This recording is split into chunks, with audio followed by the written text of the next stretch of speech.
আসসালামু আলাইকুম প্রিয় দর্শক মন্ডলী, এগুলো হচ্ছে বোম্বাই লতিরাজ কচু। এই বোম্বাই লতিরাজ কচুতে কচুও হবে, লতিও হবে। দেখেন, কচু চোখে না দেখলে আসলে বিশ্বাস করতে পারবেন না যে কচু কেমন হয়।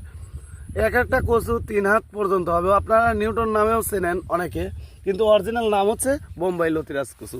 এগুলো চারাতেই লতি হবে, আবার কচুও হবে। তো আমি দেখাবো যে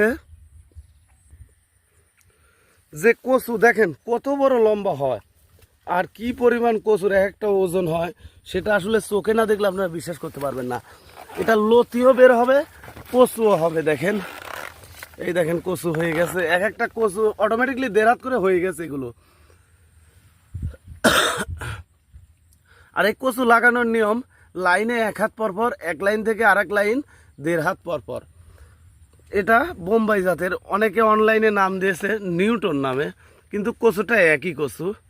নিউটন যেটা বলেন, বোম্বাই যেটা বলেন, একই কচু। দেখেন কচুর যে কোয়ালিটি, অটোমেটিকলি প্রত্যেকটা কচুর গাছ 1.5 মানুষ করে পার আছে, প্রায় 2 মানুষ করে এই কচুর গাছ হয়। দেখেন, আর এটা লাগানোর নিয়ম, লাইনে 1 হাত পর পর, এক লাইন থেকে আরেক লাইন 1.5 হাত পর পর এই কচুটা লাগানোর নিয়ম। তে এই লতিরাজ কচু এবং বাড়ি এক লতিরাজ কচু এবং বোম্বাই লতিরাজ কচু, 3 জাতের চারাই আমি বাংলাদেশের প্রতিটি জেলায় সেল দিয়ে থাকি। আপনারা যদি সংরক্ষণ করতে চান তাহলে আমাদের সাথে যোগাযোগ করতে পারেন। আমরা 2 টাকা 2.5 টাকা মূল্যে বাংলাদেশের প্রতিটি জেলায় এই চারা সেল দিয়ে থাকি। ভালো থাকবেন, সুস্থ থাকবেন। আসসালামু আলাইকুম।